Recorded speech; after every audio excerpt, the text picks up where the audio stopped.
Jim Simons published a list of 5 guiding principles that he used throughout his career. The second principle that he listed was surround yourself with the smartest people you can find. When you see such a person, do all you can to get them on board.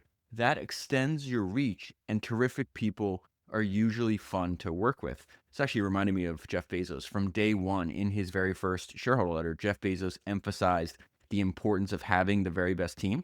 And he wrote, setting the bar high in our approach to hiring has been and will continue to be the single most important element of Amazon's success. Bezos' focus on talent is just like this quote from Steve Jobs that happened in an interview that Steve gave that very same year in 1997. Steve said, I think that I've consistently figured out who the really smart people were to hang around with. You must find extraordinary people. The key observation is that in most things in life, the dynamic range between average quality and the best quality is at most 2 to 1. But in the field that I was interested in, I noticed that the dynamic range between what an average person could accomplish and what the best person could accomplish was 50 or 100 to 1, given that you're well advised to go after the cream of the cream and build a team that pursues the A-plus players. That is exactly what Ramp did. Ramp is now the presenting sponsor of this podcast, and Ramp has the most talented technical team in their industry. Becoming an engineer at Ramp is nearly impossible. In the last 12 months, they hired only 0.23% of the people that applied. This means that when you use Ramp, you now have top-tier technical talent and some of the best AI engineers working on your behalf 24/7 to automate and improve all of your business's financial operations, and they do this all on a single platform. Ramp gives your business easy-to-use corporate cards for your entire team, automated expense reporting, and cost control. Ramp's corporate cards are fully programmable. The longer that you use Ramp, the more efficient your company becomes. This is very important because, as Sam Walton wrote in his autobiography, you can make a lot of different mistakes and still recover if you run an efficient operation, or you can be brilliant and still go out of business if you're too inefficient. Ramp helps you run an efficient organization. In the end of that interview, Steve Jobs added one thing. He said, a small team of A-plus players can run circles around a giant team of B and C players. Jim Simons and the team that he builds is a great example of this. They outperform everyone else in their industry, and they do it with a small group of A players. From a customer's perspective, what does a team of A-plus players sound like? It sounds like this customer review, which I read, which said, Ramp is like having a teammate who you never need to check in on because they have it handled. Make history's greatest entrepreneurs proud by going to ramp.com to learn how they can help your business today. That is ramp.com. Jim Simons created the world's greatest money-making machine. To do so, Simons chose a different approach. A world-class mathematician and former codebreaker, Simons had a hunch that financial markets moved in orderly ways, just not in ways that could be detected with human intuition and insight. Simons believed that collecting and analyzing data could provide an advantage and that automated trading was possible. Working from a ramshackle office in a Long Island strip mall, Simons hired mathematicians, physicists, and computer scientists to amass reams of historic records and develop algorithms to process it all. His team hunted for patterns hidden deep in the numbers that might reveal long-sought rules governing markets. After decades of struggle, his data-driven approach paid off. Since 1988, Renaissance Signature Medallion Fund has generated average annual returns of 66%. They have made more than $100 billion, and Simons is worth more than $23 billion.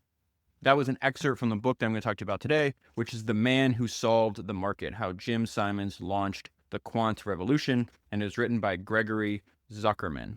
So in addition to reading the book, I also read every single long-form piece that I could find on Jim, and I listened to every single interview that he gave when he was alive. He just passed away recently. I want to jump right into his early life, and we see right away this recurring theme that you and I talk about over and over again. It's in all these biographies, the fact that belief comes before ability. By the time Jim is 14, he starts to say out loud to other people that he's just really in love with math. And his idea was that I want to go study math at MIT. And when he told people this, the people around him, some of the people around him actually laughed at him.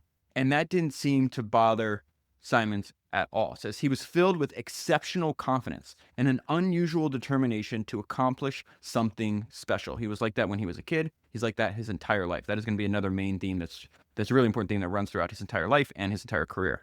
This is what he was saying later on in life about the self-belief that he had when he was a young man. He says, I realized I might not be spectacular or the best, but I could do something good. I just had that confidence. One of the most important things that he learned from his dad, one of the last interviews he gave a few years before he died, talked about what a lovely man that his dad was and how much he learned from him and he admired him. And one of the things that Jim learned from his dad was what not to do. And his dad actually had a job that he loved. And he was a salesman at a movie studio. He loved the work, but then he left that because he went to go work in his father-in-law's shoe factory. And he did that because he said he felt obligated to join the family business. Later in life, the book says, he told his son he wished he hadn't foregone a promising and exciting career to do what was expected of him. This is what Jim said. The lesson was, do what you like in life, not what you feel you should do. It's something I never forgot. And so what Jim liked to do most was think. And most of the time he was thinking about math. And you also see that he has a very strong personality. He had this when he was a kid. And we'll also see that wait till we get to what his future mother-in-law observed about Jim when Jim was like 19 years old, 20 years old. So what Jim would like to do says he sat with his thoughts for long stretches of time. When he was a kid, he would climb into a tree and sit there and think. His mom would have to get him down from the tree and encourage him to play with the other kids. Unlike his parents, specifically his dad, Jim was determined to focus on his own passions. So he does indeed go and study math at MIT. He graduates in 3 years. He gets a degree in math from MIT, and then he goes to the University of California, Berkeley, to get his PhD in mathematics. And while he's working on his dissertation, while he's working on his PhD, this is when he starts getting interested in markets. And he was obsessed with math. He knew he was going to be a mathematician, but he also had another obsession from an early age, and that was an intense and persistent desire to get wealthy. And that's what spawns this interest in markets. So while he's in grad school, he actually starts getting up. He says he began getting up early to drive to San Francisco so he could be at the Merrill Lynch offices by 7:30 a.m. in time for the opening of trading in Chicago. So he is interested first in commodity markets. For hours, he would stand and watch prices flash on the big board, making trades while trying to keep up with the action. It was a rush, he said. His wife gets pregnant. He's working on his dissertation, and eventually he has to reluctantly stop trading. But there's a great line in the book. It says, but a seed had been planted. And then when I got to this section of the book, I left this note to myself. It's like, there's no way that this guy was going to stay in academia. He has this persistent and burning desire to be wealthy. And as it becomes obvious later, to be the best at what he is doing. But what I found so interesting about this, he's around 23 years old at the time. It's over 17 years from this point in his life that he actually leaves academia and starts trading full time. So I want to go back to this idea I've already mentioned a few times, that Simons had a persistent and burning desire to be wealthy.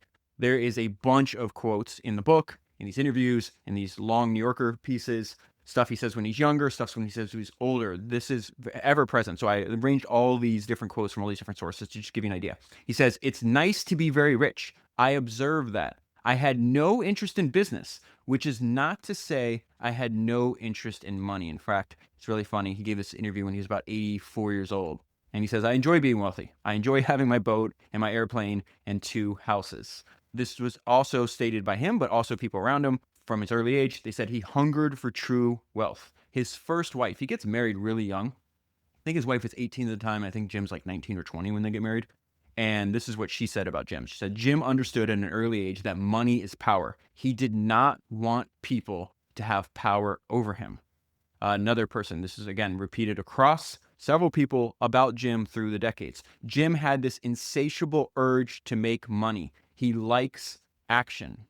And so we see very early on in his life, this was not a person that was going to stay on a track. When they said, he wants action, he has this insatiable urge to make money. When he doesn't see a path that way, he kind of freaks out. In fact, the book says that in his early 20s, he actually experiences an existential crisis. So he's teaching at MIT. He's also teaching at Harvard. And it says, Simons began questioning his future. The next few decades seemed laid out for him all too neatly. Research, teaching, more teaching.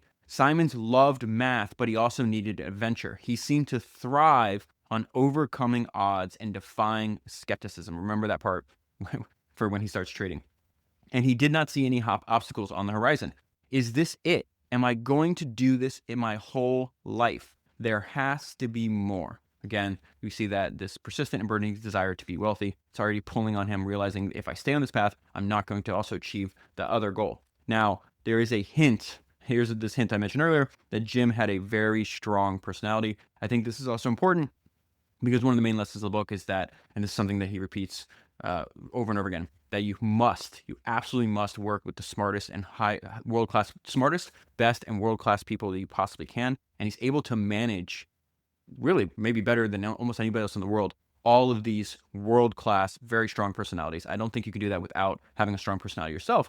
And we see that he had a strong personality, again, when people were laughing at his what he wanted to do in life when he was 14. And then we also see it's noticed by his mother-in-law. So he gets married early.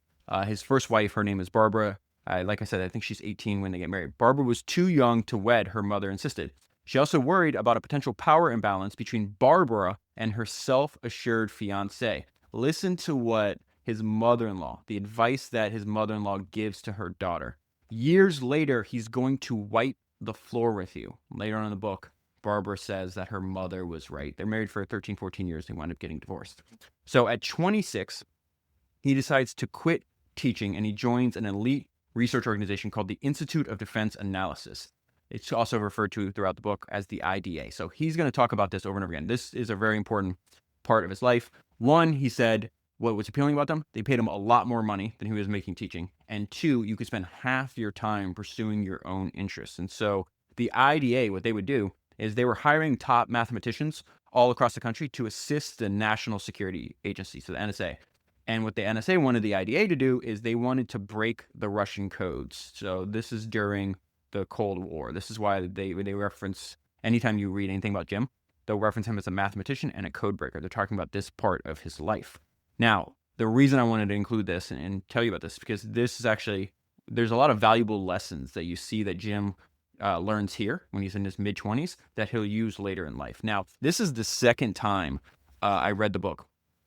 I think the first time I did it was episode 108 or something like that, so maybe like 5 years ago. But there's ideas from the book that have stuck with me the entire time. And this is actually an idea that I lifted from the book that I used, and it's remarkable how well it works. So people would come into like Jim's office at the IDA, and they would think that he'd be like laying in the dark on a couch, and they thought he was asleep. And they didn't realize this is the way he would think. He says, Simons realized he had a unique approach, mulling problems over in his mind until he arrived at original solutions. Friends noticed him lying down, eyes closed, for hours at a time. He was not asleep. So the idea that I took from him is I will sit in a room, and I'll usually have an eye mask. He didn't have an eye mask. I'll put an eye mask, and I'll put an earplug so I don't hear anything, right? And then all you do is sit there and just think. You have no input. And when you're not looking at anything and you're not listening to anything, it's remarkable how many ideas flow or how many solutions flow into your mind. It says he was a ponderer with imagination and the instinct to attack the kinds of problems that might lead to true breakthroughs. After he passed away, his wife gave this interview, and she would talk about, you could notice when he wasn't there. You'd be in his presence, but his jaw, like his eyes would just focus on the wall, and he's staring into the distance. And then like his jaw, he'd like grind his jaw. And she's like, that's when he was in deep in thought, usually about mathematics. So again, he was a little kid in the tree thinking about math. And, he's an 85-year-old man still thinking about math. So while he was at the Institute for Defense Analysis, this IDA, half the time he worked on his own projects. This is, again, go back to what he was doing. You're supposed to be working on your dissertation, and you're waking up early in the morning, and you're driving, right, all the way to the Merrill Lynch offices, and you're trading commodities all day. So he has this idea. He's like, okay, they write this paper, and they try to figure out, it's like, can we make money in the markets not using the conventional methods? Let me just read this section too. The paper didn't try to identify or predict these states using economic theory or other conventional methods, nor did they seek to address why the market entered certain states. This why, just remember that part as we go through this.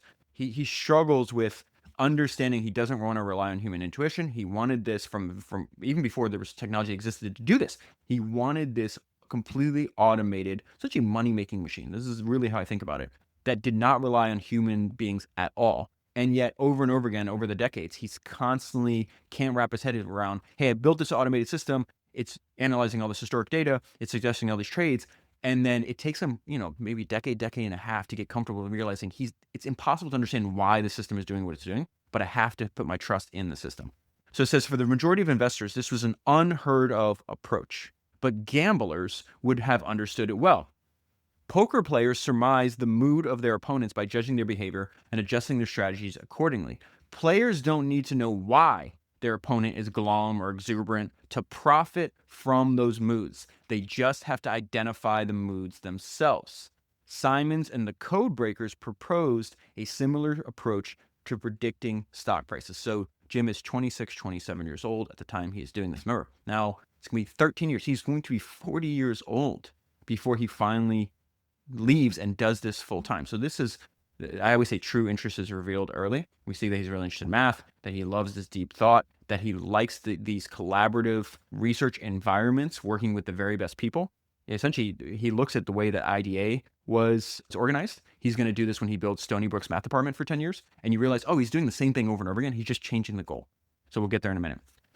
This is really one of Jim's most important skills. And it's just like there's random sentence from a colleague that worked with him at the IDA. And again, once you latch onto the sentence and you look at how he spends, the next 50 years of his life, you realize he does this over and over again. Simons was a terrific listener.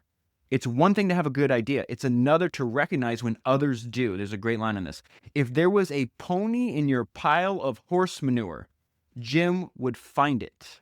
And then in a wonderful twist of irony, at 29 years old, he is going to be fired for seeking publicity. The reason I think this is a wonderful twist of irony is because he's one of the most secretive people, and Renaissance technology is one of the most secretive institutions. Secrecy is embedded into the company DNA. So he winds up writing, this is the time of the Vietnam War. He was completely against it. He says over and over again, I thought this was a very stupid idea. It was a very stupid war, a bad use of our resources. And so he writes a letter to the editor of the New York Times protesting the Vietnam War. And then he gives an interview for a reporter at Newsweek and saying, hey, I'm going to stop working on Defense Department tasks until the war is ended. Once his boss found out about this interview that he gave, Jim says, I was fired 5 minutes later. Now, he also says something that's really funny. This is a direct quote from Jim. He says, getting fired can be a good thing. You just don't want to make a habit of it. And at the time, he's kind of freaked out because he's 29 years old, doesn't have a lot of money, and he has 3 young children. He had little idea what to do next, but getting fired so abruptly convinced him that he needed to gain some control over his future. He wasn't quite sure how to, though. So he kind of downplays. He's like, I'm not the best mathematician in the world, but he's one of the best. And so he's immediately, this is very unusual. Stony Brook University is trying to build a world-class math department. So they hired Jim at 30 to build. They have a large budget, and they essentially give him a mandate to build a world-class math department. This is what I meant, that he uses the same ideas over and over again. This is where he learns how to recruit and manage top mathematical minds. It's going to pay dividends when he starts building Renaissance technologies. And he talks a lot about the kind of people he wants to work with. This is what he says. Simons developed a unique perspective on talent. He valued killers. This is how he defines killers, by the way. Killers are those with a single-minded focus who wouldn't quit. And he talks about this. There's guys, and then there are real guys. You want the real ones. And so this is the crazy thing. I think it's around 2010. They're making $5 billion a year, $6 billion a year, $7 billion a year, $4 billion a year in cash, year after year after year. And it's not like they can reinvest. They sweep it and they push it out in dividends. They're doing that with 300 people. The estimates I've seen anywhere from as low as 250 people all the way up to 410 people. That is not a massive company. And one of the way he does this is because it's so hard to get hired there. And then there's also low employee turnover, which is as a direct result, in my opinion, on how he designed. He's a really genius systems designer, and he has a fundamental understanding of how powerful incentives are. But again, it goes to you can only do that if every single person on the team is world class. There are guys, then there are real guys. You want the real ones. He assembled one of the world's top centers, hiring 20 mathematicians while learning to identify the nation's best minds and how to recruit and how to manage them. So this skill, again, I cannot overstate this. The skill of recruiting and managing the smartest people in the world is going to be one of the most important foundations for everything that's going to happen in Jim's life. Let's say he's 30 now, for the next 56 years of his life. In 2020, a few years before he dies, he writes down his 5 guiding principles, which I'll go over later. But I'm going to introduce principle number 2 right now, because this is directly related to what he's learning at Stony Brook, what he picked up on at the IDA as well. He says, surround yourself with the smartest people you can find. When you see such a person, do all you can to get them on board. This extends your reach, and terrific people are usually fun to work with. So that is one of his guiding principles. This also ties to something else he said on the podcast, the fact that he thought his father was a very lovely man, and the most important thing, remember, his dad was a salesman, okay? Recruiting is salesmanship. The thing that he taught me was that salesmanship is very important. Now, Jim is a much, older, wealthier man. He says, it turns out salesmanship is very important. And so he says, I spent a lot, and he emphasized a lot of time courting talent. He talks about this over and over again throughout the decades. I like to recruit. My management style has always been to find outstanding people and let them run with the ball. This continues in another interview. My idea of leadership of an organization is to hire the very best people you possibly can. I have good taste in people. There's this great New Yorker piece I'd highly recommend reading, but it talks about that Simons was an exceptional manager. So this guy named Peter Brown, who is now the CEO, Jim recruits him, I think in like 92, 93. I'll talk about this guy.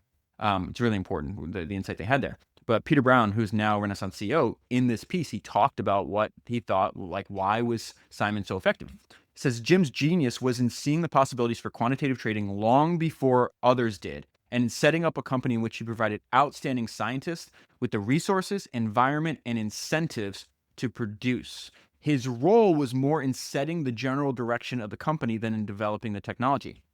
He said, working for Jim, this is such a great insight.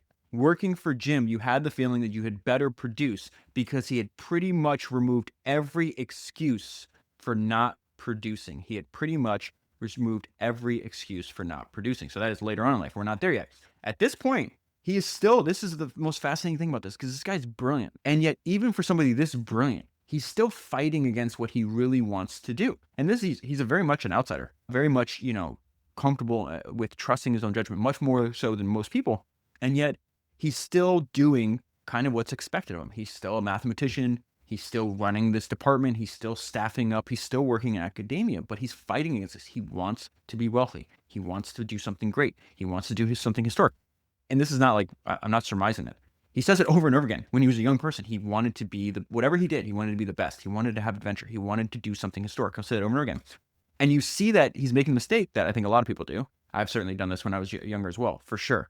You can't fight against your job. So he's 3 years into building Stony Brook's math department. Remember, he starts at 30, going to leave at 40. He's 33 when he takes a sabbatical year. Why does he take a sabbatical? He wants to undergo primal therapy. Okay. Why? What is taking place inside your mind if you need to do this, right? You and I can read between the lines here. So he takes a sabbatical year so he could go undergo primal therapy. What the hell is primal therapy? It was approach involves screaming or otherwise articulating repressed pain primally as a newborn emerging from the womb. Simons, who sometimes woke up screaming at night, was intrigued by the approach. He's fighting against his job. He is 33.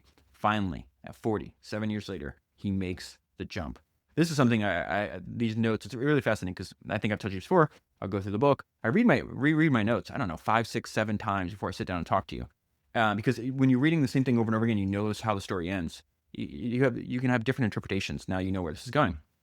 And so if you look in the book, you look at all the post-it notes I left to myself, it's like, oh, this guy's an outsider. He's very comfortable trusting his own judgment. And he loved his dad. He admired his dad. He said his dad was a lovely man, but this is good that he didn't listen to his dad here. Isn't this amazing how many times this is coming up on these, the people that you and I have been studying this the last few weeks, Michael Dell, Phil Knight. Now we see Jim Simons, no, don't take the risk. Like, take the sure path. In Michael Dell's case, like, stay at University of Texas, go to medical school, do what's expected of you. Phil Knight, I didn't send you to Stanford Graduate School of Business to be jackassing. This is what his dad said, jackassing around and being some shoe salesman. Like, what are you doing? Again, I'm not trying to insult his father by any means, but his dad would even say, even after Jim's starting to get wealthy, I much prefer saying, my son, the mathematician, my son, the professor, than my son, the businessman. So 1978, Simons leaves academia to start his own investment firm focusing on currency trading. Simon's father told him he was making a big mistake giving up a tenured position. Mathematicians, this is why I keep talking about the importance of trusting your judgment, the fact that he was an outsider, everybody around him. Mathematicians kind of look down, especially people in academia, his peer group, right? His friends, his people, they go to his house, they spend time with his kids. They're like, what are you doing? You're a true brilliant, you're squandering your talent to go work in business. He thought it was like kind of gross. Mathematicians were even more shocked. The idea that he might leave to play the market full time was confounding. Academics were convinced that he was squandering a rare talent. We looked down on him. Nuts. Like he'd been corrupted and he sold his soul to the devil. Simons had never completely fit into the world of academia. This is what he says. I always felt like something of an outsider no matter what I was doing. That's going to be really important because even though when he jumps into the finance industry, he's an outsider in finance. He's not interested in what other people in the industry are doing. In fact, he kind of looks down upon them. This is really important. For decades, other people told Jim what he was doing wasn't going to work, that it was low status, and that it was not important. Jim was a misfit. He was a rebel. He's an outsider, comfortable trusting his own judgment and the results of his own thinking. And I'm going to introduce another one of his 5 guiding principles. Guiding principle number 1. This is advice that you clearly took. He's giving to others that he clearly took himself. This is really important. Number 1, do something new. Do not run with the pack. I am not such a fast runner. This is still Jim talking. If I am one of N people working on the same problem, there's very little chance I will win. If I can think of a new problem in a new area, that will give me a chance. There is literally no one else doing what Jim wants to do. In fact, to this day, I talked to a bunch of other people in finance. Like people still don't even understand how he's done it. And he's 1979. But when I got to that guiding principle, do something new, don't run with the pack. It reminds me of, Edwin Land, who's Steve Jobs' hero, become a personal hero of mine. He had a personal motto. He said, don't do anything someone else can do. If you are just copying somebody, by default, if you are copying somebody, you're admitting that you're already losing. It takes so much courage to do what Jim is doing at this point in his life. This is an excellent line by Gregory Zuckerman describing this. The odds were in favor of a 40-year-old mathematician embarking on his 4th career, hoping to revolutionize the centuries-old world of investing. So why would he do this? It's so important to understand the personality, same personality type that he had when he was younger. He wants to do something special. He wants to do something important. Whatever he did, he wanted to be the very best at it. This is on his decision to leave academia and build a firm. He needed a new challenge and a bigger canvas. Simons told a friend that solving the market's age-old riddle and conquering the world of investing would, quote, be remarkable. There's a few pages later, it says something very similar. Simons told a friend that he wanted to do something that would go down in the record book, something historic.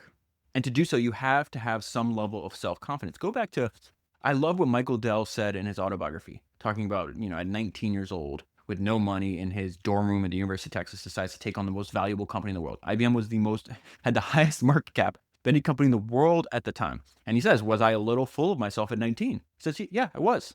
And he goes, I think you have to be to do anything special.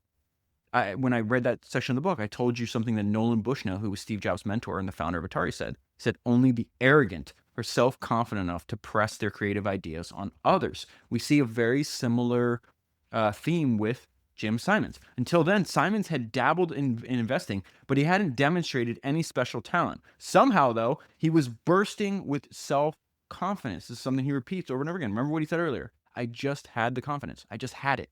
So this is Jim's initial premise. He says, it looks like there's some structure here. I just have to find it. Simons decided to treat financial markets like any other chaotic system. There must be some way to model this, he thought. And so another thing I'm going to get to is the fact that he's going to have to churn through several partners. And I'll get to the fact that he possesses something that they don't, and it's not intelligence, it's belief and conviction. So he's raising money. At the very beginning, he's going to have to raise money from outside investors. He tries to raise $4 million, falls slightly short of that. They're like, okay, well, whatever, we're going to launch the fund. And at the very beginning, they start the fund relying on a trading system that combines mathematical models, complicated charts, and still human intuition. Remember, this is 1979. So him and his first partner, They start trading currency. So they kept buying British pounds and the currency kept soaring. They followed that move with accurate predictions on the Japanese yen, the Dutch mark, the Swiss franc, gains that had investors calling Simons with congratulations and encouragement as the fund grew by tens of millions of dollars from a $4 million start, okay? Simons was having a blast exploring his lifelong passion for financial speculation while trying to solve markets, perhaps the greatest challenge that he had ever encountered. The fund would not last. The fund would not last. Remember, this is 1979. So the Medallion Fund, which is really the way to describe it is a private money machine for Simons and his employees, that doesn't start until 1988.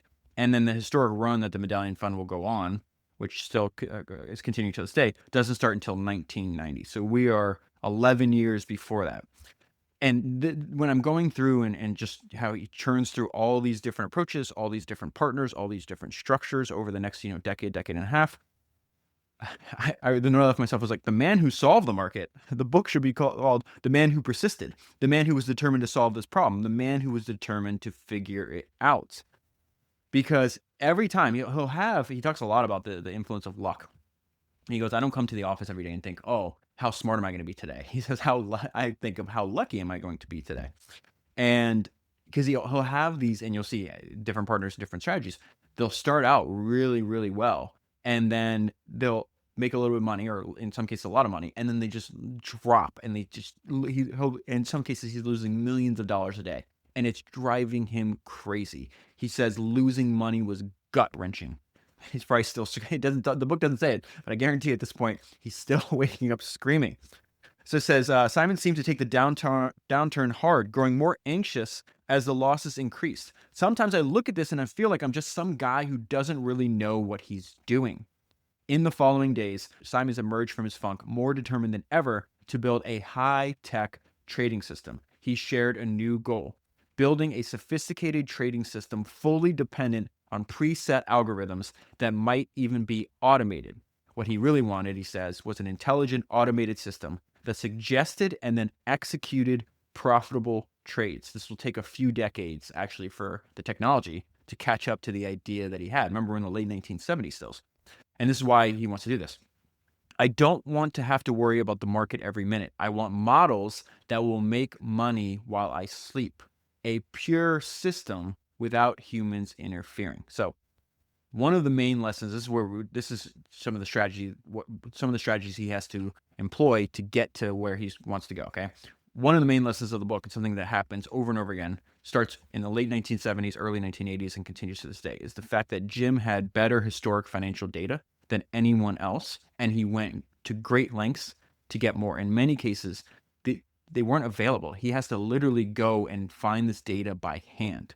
So it says, the technology for a fully automated system wasn't there yet, Simons realized. He suspected he needed reams of historic data so his computers could search for persistent and repeating price patterns across a large swath of time. Simons bought stacks and stacks of books from the World Bank and elsewhere, along with reels of magnetic tape from various commodity exchanges, each packed with commodity, bond, and currency prices going back decades.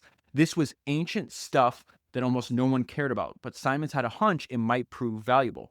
Simons also hired a staffer to visit the Federal Reserve Office to record interest rate histories and other information not yet available electronically. So this is a reminder. Success, as we see over and over again, this is why I think I've become this massive evangelist for reading biographies. One of the most important things that you get out of it is you're like, oh, success isn't a straight line. You're going to go up and down and up and down and up and down, and you just have to keep going year after year after year. This is what I mentioned earlier. They start to have a lot of progress, they'll make a little bit of money, and then they start losing it. And there's so many times where it looks like he's about to quit. And so they're building this partially automated system, but they don't understand why it's making the decisions that it's making. Sometimes it makes money, sometimes it loses money. He does not want... The crazy thing about the money-making machine that Jim eventually succeeds with the Medallion Fund is like there are no down years. From 1990 till present day, he never loses any money. This is exactly what he wanted to do. This is not what's happening in 1980. So it says they had soon lost confidence in their system. They could see the trades and were well aware when it made and lost money, but they weren't sure why the model was making its trading decisions. Maybe a computerized model wasn't the way to go after all, they decided. So this is such a crazy thing. Remember, he starts the company at 40. When he's 44, He's essentially just investing in trading like everybody else because he can't figure this out yet. Simon sat in his office staring at computer screens, developing new trades while reading the news and predicting where markets were going, like most everyone else. Now, here's the problem, though, and this is a problem temporarily. The traditional trading approach was going well. And the issue is they're having success. They're like, we're making so much money the normal way. Why do we even need this computerized trading system? And we'll get to what is going to have to happen. You've already guessed what has to happen for them to get it back on the path. We're making money temporarily. So Jim's partner he's telling Jim, I don't see the point in developing these automated trading systems. This is why. His partner at this time is a guy named Leonard Baum. Baum was making so much money trading various currencies using intuition and instinct that pursuing a systematic, quantitative style of trading seemed to be a waste of time to him. Why do I need to develop these models? He asked him. It's so much easier to make millions of dollars in the market than finding mathematical proof. Besides, the firm's computer firepower was limited, making any kind of automated system likely impossible to implement. They were able to rack up more than $43 million in profits between July 1979 and March 1982. But good times don't last, and the drop is so precipitous that it actually is going to end the partnership between Simons and Baum. So in the late spring of 1984, Baum's losses kept growing. This cannot continue, Baum said one day, staring at his computer screen. When the value of their positions had plummeted 40%, it triggered an automatic clause in the agreement with Simons, forcing Simons to sell all of Baum's holdings and unwind their trading affiliation, a sad end to a decades-long relationship between these two esteemed mathematicians. Baum's losses in the 1984 trading debacle left a deep scar on Simons. This never happened. He may not have went back to what he originally wanted to do in the first place. This is really important. I'm sure it did not feel great at the time. Definitely didn't feel great. Why? Jim's fund in 1984 is losing millions of dollars daily. Simons contemplated giving up trading. He was racked with self-doubt. He had to find a different approach. Jim was 46 years old. And so now Jim has to recruit a new partner. He's going to recruit this guy named James Axe. This is very important because they're going to start this company called Axcom. Axcom is what turns into the Medallion Fund. Now, I thought it was very interesting how he recruited James Axe. Remember, he said in one of his principles, you have to work with the best people, and you have to put a lot of effort into getting these people. He talked about how important and how difficult it was to finally persuade and sell James Axe on joining him. And then once he was able to sell James Axe, that opened the floodgates to realize, oh, this guy's insanely talented. He's working there, so I'll go work there too. The way he pitched, because James they were mathematicians, so they weren't interested in finance. He's like, why would I do this? And the way that Simons successfully sold him was that he portrayed investing as the ultimate puzzle. So along with James Axe, he hires this guy named Sandor Strauss. Sandor Strauss is a math PhD. Now, there's a great line about what Strauss is going to be doing. He's going to be collecting and cleaning the data that they need to build their systems. So Strauss builds a custom database of historical prices. He combined data sources and cleaned it until they basically had more accurate data than anyone else. This was a massive advantage. So you recruit James Axe by saying, hey, come and solve this important puzzle. It's the ultimate puzzle. If we solve the puzzle, we have unlimited money. You go and recruit Strauss, and you convince him that you're an explorer on the trail of untold riches with almost no one in pursuit. That's a really great line. Some other traders were gathering and cleaning data, but no one collected as much as they did. So again, there's this reoccurring theme. They have more historical data than anyone else in the world. Some of the weekly stock trading data they later find went back as far as the 1800s. Reliable information almost no one else had access to. The ability to search history to see how markets reacted to unusual events would later help Simon's team build models to profit from market collapses in different periods of time. So the way to think about this is he's studying the past to gain an information advantage. And then Axe is using this data to trade. Axe is doing all the trading, which we'll get to in a minute. Axe had access to more extensive pricing information than his rivals, thanks to a growing collection of clean, historic data. Since price movements often resembled those of the past, that data enabled the firm to more accurately determine when trends were likely to continue and when they were ebbing. So that's how it's starting. They're going down to the Federal Reserve. There's a couple people. They're doing a lot of this by hand. They have very, very, as I'll get to in 1 second, what we would see is very primitive computing, right, at the time. That's how it starts. 15 to 20 years later, This is what the data collection looks like, because I found this Jim describing this in this interview much later. And he says everything is grist for the mill. Weather, annual reports, quarterly reports, historic data itself, volumes, you name it, whatever there is. We take in terabytes of data every day. We store it away and we massage it and we get it ready for analysis. You're looking for anomalies. Again, big things start small. They're doing this by hand. The funny thing is, actually, I'll get to it right now. So that's how Renaissance is doing it now, right? Think about what they're always on the cutting edge of technology, and you and I might look back and like think it's kind of funny, like their version of technology. This is 1985. So a lot of the reason I keep bringing this up is because I think so much of the really important part of the story is so much of Jim's story and the success that his team is going to have is them just waiting for the technology to catch up. And when they do, they're going to be so far ahead of everybody else because of what they're doing. And so they're like, all right, we're collecting all this data, we're cleaning it. We need the best computers to analyze it. So they go, they order an immense gold super mini computer. Okay. This thing is the size of a large refrigerator. It had to be put into their office by forklift. It was capable of storing 900 megabytes of data.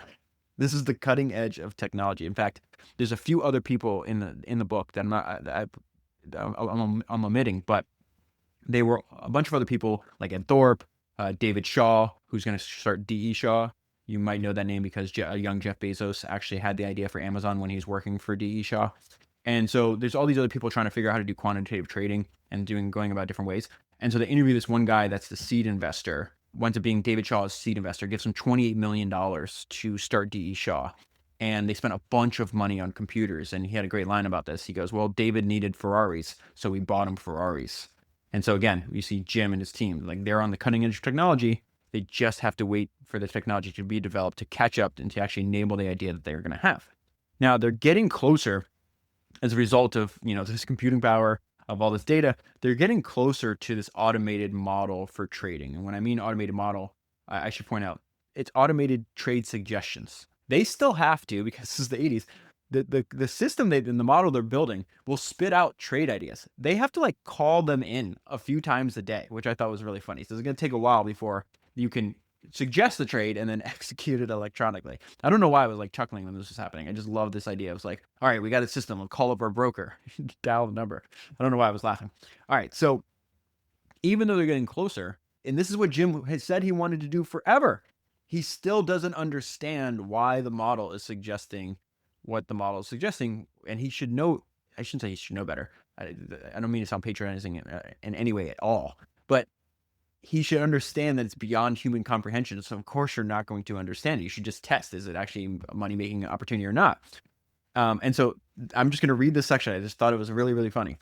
This method wasn't based on a model Simons and his colleagues could reduce to a set of standard equations, and that bothered him. The results came from running a program for hours, letting computers dig through patterns, and then generate the trades. But to Simons, it just didn't feel right. I can't get comfortable with what this is telling me, he said. I don't understand why the program is saying to buy and to not sell. Later, Simons became even more exasperated. It's just a giant black box, he said with frustration. But he's got all his partners around him saying, yeah, but this is what you have to trust the system. This is what it is doing, and we are doing what we said we're going to do. So one guy said, Carmona agreed with Simons' assessment, but he persisted. Just follow the data, Jim. It's not me, it's the data. It works, Jim, Axe told Simons, and it makes rational sense. Humans cannot forecast prices.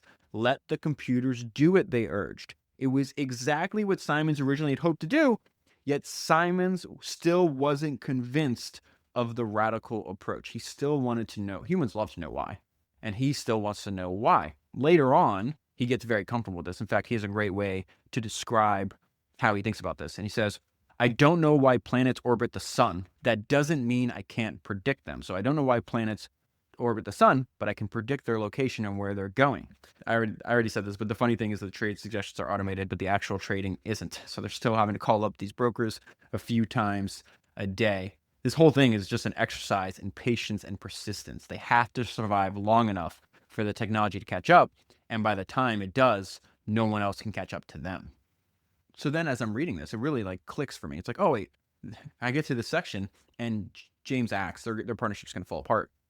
he's just complaining about Simons all the time. At this part, they're still managing outside money. So he's like, I'm doing all the trading, and this guy's just dealing with the investors, and he's also calling them all and nudging him all day. And James is getting very, very frustrated. James was also a very difficult person to deal with. And I was like, oh, so Simon's gift is recruiting and management and system and incentive design. The greatest moneymaker ever isn't doing the trading. What came to mind when I read this? But if you go back, there's this great book called Meet You in Hell. It's about this bitter partnership between Andrew Carnegie and Henry Clay Frick. And it's pretty clear that Henry Clay Frick was the better manager and entrepreneur, but Carnegie winds up with all the money. So Carnegie actually buys Frick's company and then realizes he has a rare talent, and then he lets him run Carnegie Steel. Carnegie owns a majority of it. When they sell to JP Morgan, Carnegie is going to have the largest liquid fortune in the world at the time. And what is fascinating is he makes, 3 or 4 times the amount that Henry Clay Frick makes, but Frick is doing all the work. So now we need to go to the state of Jim's business in 1989. This is going to be their last losing year ever. And this is also when his partnerships with James Axe falls apart. This is really, really important. So it says, Simons had spent more than a decade. Remember, this is not the man who solved the market, or maybe an alternate title is the man who persisted. Simons had spent more than a decade backing various traders and attempting a new approach to investing. He hadn't made much headway. Baum, his first partner, flamed out. Another partner wasn't around much. And now his fund with Axe was down $20 million amid mounting losses. His colleagues became convinced that Simons might shutter the firm. It was not clear if we would survive or fold. So this is very important. This is maybe the most important idea and change that they actually make. There's something that Simons said in 2018 that was very fascinating. So Axe would have a much longer term strategy for the models, and Jim is going to bring in this guy named Elwyn Berlekamp. And it's Berlekamp that comes up with the idea. It's like, no, we just need to shorten our holding period. Later on, the way Simons would describe this, he says that longer term trading makes algorithms less useful. It's like the weather. The nearer in, the higher the certainty. So Elwyn Berlekamp urged Axe. He's coming in. Jim recruits him to come in and try to help Axe. And he's like, hey, why don't you look for smaller, short-term opportunities? That way you get in and you get out. And it's Berlekamp that's going to institute this change. This is when he's going to lose the partner, James Axe, because Berlekamp has this idea, and he's he's in line with what he has a belief, the same belief that Simons has, that Axe doesn't. And so he goes, well, why don't you just sell me your stake in the firm? Like, I'll buy you out, and then I'll try to implement this idea that I'm trying to give you. And Axe agrees. And so this is the idea that Berlekamp wants to implement. Buying and selling infrequently, which is what Axe was doing, magnifies the consequence of each move. Make a lot of trades, and each individual move is less important. They hope Medallion could resemble a casino. Casinos handle so many daily bets that they only need to profit from a bit more than half of those wagers. With a slight statistical edge, the law of large numbers would be on their side, just as it is for casinos. If you trade a lot, you only need to be right 51% of the time. The way he arrived at this idea, he analyzed all the trades that they were doing, like which ones did you make money on? Remember a few weeks ago, Ken Griffin said something that he sees this the mistake that people make in finance is they spend a bunch of time studying like how they lost money or they're losers. He's like, wait, people in finance should spend more time studying their winners. That's exactly what Berlekamp does. He advocated for more short-term trades. Too many of the firm's long-term moves had been duds, while Medallion's short-term trades had proved its biggest winners. It made sense to just build on that success. And then I absolutely love this because it goes back to, having self-confidence, being comfortable trusting your own judgment, not being worried what those around you are doing. In fact, they talk about a lot of people at Renaissance, they criticize the overall financial industry. It's like, it's just herd mentality. That's why their returns suck, is what they would say. So Berlekamp, he's still working in academia as well. And so he goes and he's discussing his ideas with other people in the business school, and they mocked his methods. Okay, they're about to go on a historic run right now. So they're describing what we're about to do, right? And their methods are getting mocked, and they called them quacks. So think about this. Simons and his partners were so early, and their ideas were so different from others in their industry that they were dismissed as quacks. They're going to start this strategy with $27 million and go on this historic run. The new strategy starts working immediately. The firm implemented its new approach. The results were almost immediate, startling nearly everyone in the office. They did more trading than ever. Remember that idea? It's like, we're just going to do a ton of, like, look what the casinos do. We just need to write 51% of the time. They would cut Medallion's average holding time to just a day and a half, scoring profits almost every day. For much of 1990, Simon's team could do little wrong. It's as if they had discovered a magic formula after a decade of fumbling around in the lab. One day, they made more than $1 million that day, a first for the firm. Simons rewarded them with champagne. This is one of my favorite parts of the book. We made $1 million in profit in a single day. We're going to celebrate with champagne. The one-day gains became so frequent that the drinking got a bit out of hand.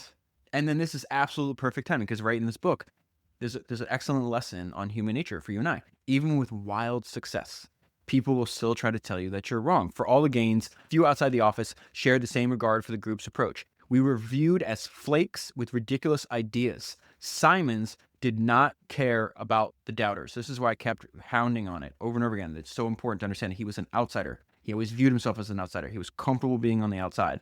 Medallion scored a gain of 55.9% in 1990, a dramatic improvement on its 4% loss the previous year. Now, here's the crazy thing.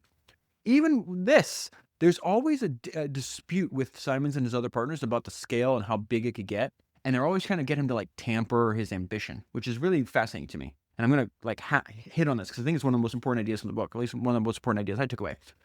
In the middle of this, 55% gain, we know it's going to work. Another partner gives up.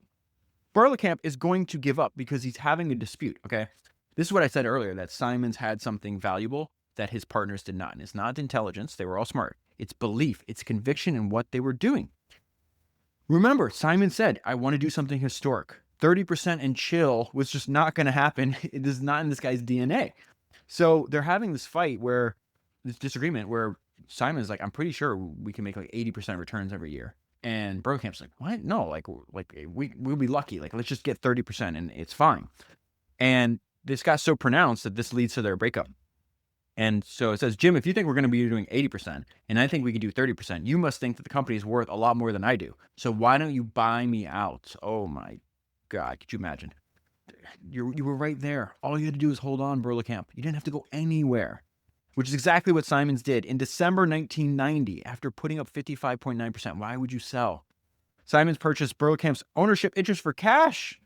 Berlekamp sold, and this is, he thought he had a win. Berlekamp thought he had a win. Listen to this. Berlekamp sold his shares at a price that amounted to 6 times what he had paid just 16 months earlier. Remember, he bought Axe out. Now he's flipping that interest to Simons at a 6x return in 16 months. Like, look what I'm doing. Not realizing you're missing out. It amounted to 6 times what he paid just 16 months earlier. A deal he thought was an absolute steal. And then Simons, when he loses another partner, this is what he told a friend at the time. To hell with it. I'm just going to run this myself. The benefit of being an outsider and having the ability to trust your own judgment. Simon's viewpoint can be seen as profound, even radical. At the time, most academics were convinced that markets were inherently efficient, suggesting that there were no predictable ways to beat the market's return and that the financial decision-making of individuals was largely rational. Simons and his colleagues sensed that the professors were wrong. They believed investors are prone to cognitive biases, the kinds that lead to panics, bubbles, booms, and busts, and they're building a system to take advantage of these reoccurring behaviors of human nature. This is how Jim and his team viewed what they were doing. This is what I meant about their ability to be very clear communicators. What you're really modeling is human behavior. Humans are most predictable in times of high stress. They act instinctively and they panic. Our entire premise was that human actors will react the same way humans did in the past. We learned to take advantage. This is what can be boiled down to that maxim: history doesn't repeat, human nature does. Another maxim that you and I talk about all the time, and this is something I kind of hinted on, but it's so profound. And it's this idea that bad boys move in silence. Renaissance, Jim, super, super secretive. The idea is like you find an edge and then you shut up about it. I told you a few months ago, I had dinner with one of the wealthiest people in the world. I found out that his family had commissioned a bunch of biographies for him and other prominent members of the family. That's only for internal use of the family. And I was like, let me get those biographies. Let me do an episode about it. Without hesitation, she says, absolutely not. I have no desire to educate my competitors. You're going to see a very similar line of thinking from Jim here. By the end of 1993, Medallion had grown to 280 million. Remember, it was up from 27 million just a few years earlier. So, this is the wild part. Simon's already there. He knew this was winning. He had that belief. He decided not to let any more clients into the fund. At this point, they're still managing other people's money. They're going to kick every single person out of the fund, though. Simon's team turned more secretive. Our very good results have made us well known, and this may be our most serious challenge, Simons said. Visibility invites competition, and with all due respect to the principles of free enterprise, the less competition, the better. Our only defense is to keep a low profile. Another description of this is found in the book. Simons and his team are among the most secretive traders in the world, lest a competitor seize on any clue. Simons has a great way of describing this himself. He once quoted Benjamin, the donkey from Animal Farm, to explain his attitude. God gave me a tail to keep off the flies, but I'd rather have no tail and no flies. That's the way I feel about publicity. Let's go back to another insight of human nature. It's important to note, this opinion by outsiders is going to persist well past the point of Simons outperforming everyone else. So at this time that they try to recruit this guy, the company was making over 200 million in annual profits. To me, this is a lesson on human nature. They try to recruit this guy. He comes in, hangs out with them, and they're in a kind of a crappy office still. It says it looked like 4 guys in a garage. They didn't seem that skilled at computer science, and a lot of what they were doing was by the seat of their pants. Just a few guys dabbling at computing. It was not very appealing. This is going to be really important because if you took the job, the only people that can have money in the Medallion Fund are Jim and the employees at Renaissance Technologies. This is very fascinating. And I got to go back to this idea I've already mentioned, the fact that all these people try to they are succeeding past maybe their expectations, but Jim's not the kind of person that's just like, oh, okay, I'm making 200 million a year or making 30% or 40%. Like, then I guess I'll just do this forever. He wants the challenge. He wants to do something historic. He wants to be the best person at what he's doing. This is just part of his DNA. And so they come to him, like one of his top guys is like, why don't we just keep this at $600 million? That way we can rack up 200 million in annual profits. No, Simons responded, we can do better. Again, this is a note I left myself in multiple times in the book. All along the way, people around Jim are trying to get him to moderate his ambition. Jim gives this great interview as a much older man, and he's asked, like, what motivates him? And he goes, what motivates me? I'm ambitious and I like to do things well. I love to create something that really works. We have lots and lots and lots of strategies, and each new one gives me a lot of pleasure to see something new that works. And then at the same time, a colleague beautifully summarizes why Jim wants to keep pushing and making more money. And he says, emperors want empires. Over and over again throughout the book, you see these lines that tell you a lot about Jim's personality. Emperors want empires. What Jim wants to do is matter. He wanted a life that meant something. If he was going to do a fund, he wanted to be the best. His need to accumulate more wealth was ceaseless and ever present. Now, this is, again, all these people, they're early. It's working incredibly, and they just can't sit still. There's something about humans that just can't do this. At the time, Jim has a team in Long Island and he has a team in California. He's like, okay, we need to consolidate. This is working. I want every single person to move, and we're all going to be together in the office in Long Island. Strauss, who played an incredible role, he doesn't want to leave. He refuses to move. And as a result, he winds up missing out on a fortune. And the note I left myself is it's amazing how many characters in Simon's life don't even realize what they have when they're staring straight at it. What does that mean? In 1996, Strauss sold his Renaissance shares and quit. Later, Simons would force Strauss and other non-employees to pull their money out of Medallion. I thought we were one of many, Strauss said. If I thought there was some secret sauce, I would have made sure I could have stayed invested in Medallion. And the only way to do that would have been to move and to stay an employee of Renaissance. Never. Now, this is also very fascinating. There's a line in the book that it kind of speaks to this idea that you and I speak about a lot, that those on the margin often come to control the center. And that Simons never took a single finance class. He didn't care much for business. And until he turned 40, he only dabbled in trading. His firm hires mathematicians and scientists who don't know anything about investing or the ways of Wall Street.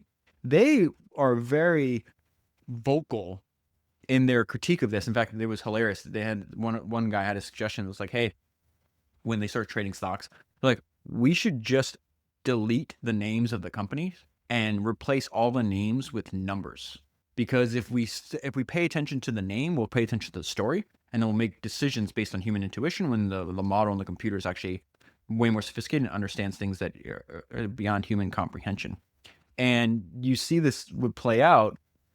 Just a great example of this, where they're doing a lot of commodity trading. And sometimes, they could do something as simple as like a human input error that causes the system to do something it wasn't supposed to do. And it can move entire markets. So what is this? And then I left myself on this one is never forget this. A data entry error caused the fund to purchase 5 times as many wheat futures contracts as it intended, pushing prices higher.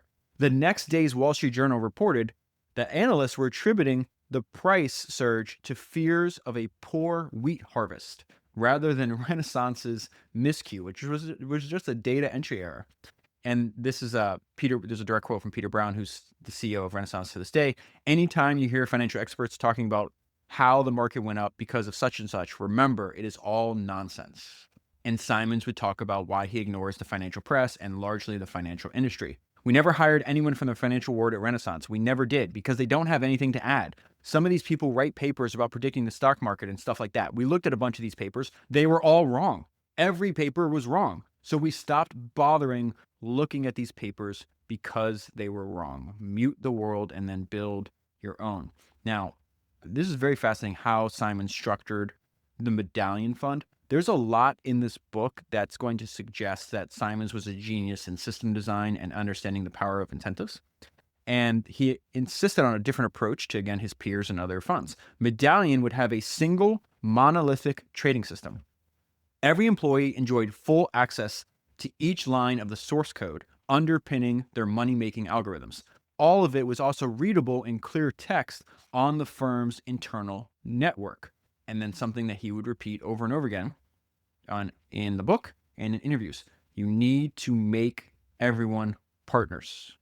Share all the profits. And he supercharges this when he kicks out every non-employee out of the fund. In 2002, Simons increased Medallion's investor fees, goes all the way up to 30% of each year's profits. A bit later, he increased the fees again to 44% of the profits. He gives this interview and he says, "We charged the highest fees in the world at one time."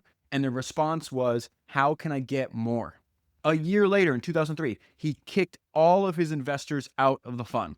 Simons had worried that performance would ebb if Medallion grew too big, and he preferred that he and his employees keep all the gains. This is what I meant about he was a genius of system design and understanding the power of incentives. When you, like Charlie Munger would talk about the power of incentives over and over again, and he talked about this one guy named Les Schwab, who I did two podcasts on. He said that Les Schwab had one of the best understandings of the power of incentives. What Les did was make sure that each individual store that he owned, he shared all the profits with people in the profits of that store with the people in that store. You see a very similar approach to what Jim does here. He made sure that everyone shared in the profits of the fund's success, from programmers to statisticians, and he had an unusual incentive structure that bred loyalty and aligned everyone's goals. Remember when even top people would leave, he would kick them out of the fund. Think about how weird, unusual his business is. You have no customers. You have no outside investors. You essentially have a money printing machine that hasn't lost, had a single down year in, I don't know, two and a half decades. And all the money every year just gets swept and distributed to the people in the company. And you could do the math, like how much are these people making? Well, if there's 310 employees and they're making $7 to $6 billion a year, everybody's making a ton of money. But I want to pause on that line that's in the book. It says an unusual incentive structure that bred loyalty and aligned everyone's goals.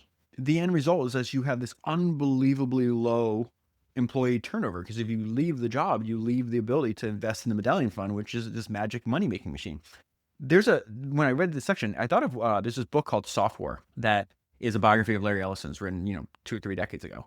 And he said that was very interesting, where one thing that he deviated from some of his peers at the time, he says, you don't want turnover of your core product team because knowledge compounds. And if you have turnover, that means you're interrupting the compounding.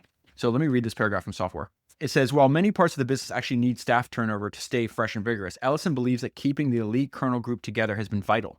The process of building a software product teaches a programmer what to do and what to avoid. The accumulated knowledge and experience within the 40 or 50 strong kernel group comes from continuous work on improving the core code rather than some extension of the product that will make a flashy new release. You don't want turnover on your core product team. Simon's designed this incentive structure to breed loyalty and to align everyone's goals.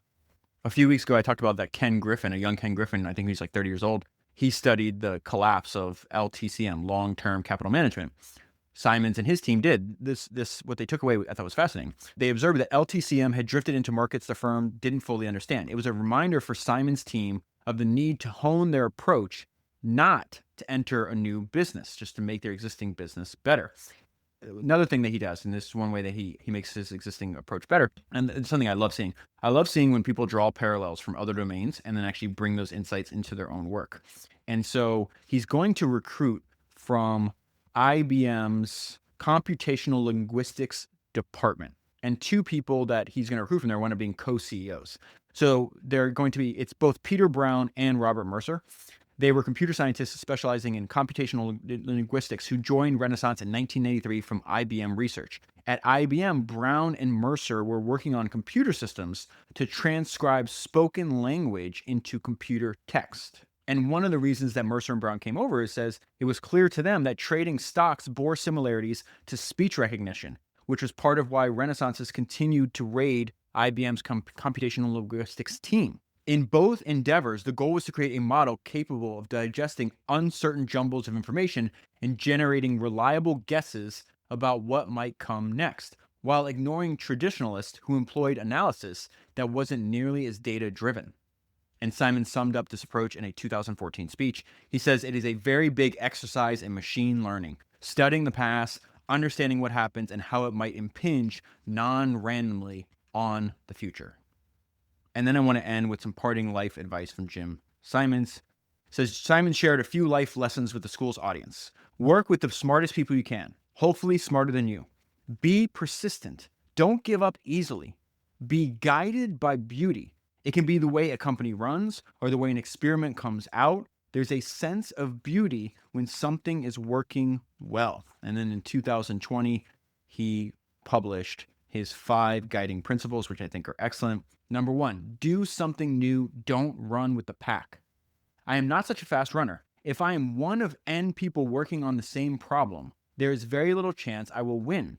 If I can think of a new problem in a new area, that will give me a chance. Number 2, surround yourself with the smartest people you can find. When you see such a person, do all you can to get them on board. That extends your reach, and terrific people are usually fun to work with. Number 3, be guided by beauty.